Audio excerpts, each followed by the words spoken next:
Sa mga di pa alam or hindi pa marunong kung paano manghuli ng alamang, ganito po namin hinihuli ang alamang dito sa dagat. Siul ang gamit namin mga tol, nagawa sa kulambo. Ayan po si Kuya Alan mga tol, siya po yung expert na manghuhuli ng alamang.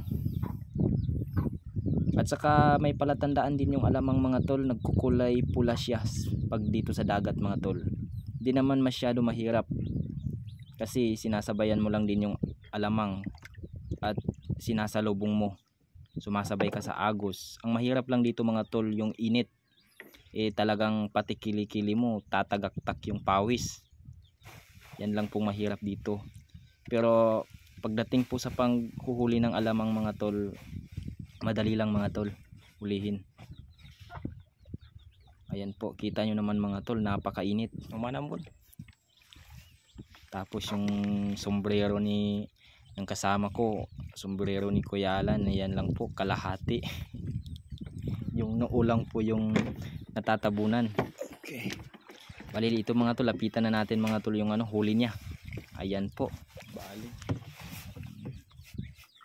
Lamang. Para makita nyo ng malapitan. Ayan na siya mga tol. Ayan mga tol, alamang.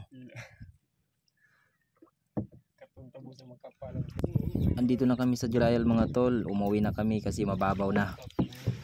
Bali ito na po lahat ng huli namin.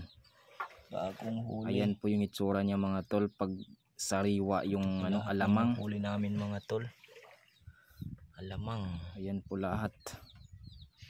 Umuwi kami mga tol kasi mababaw na. Baka mahubasan yung bangka namin or pambot. So hanggang dito na lang mga tol. Salamat po.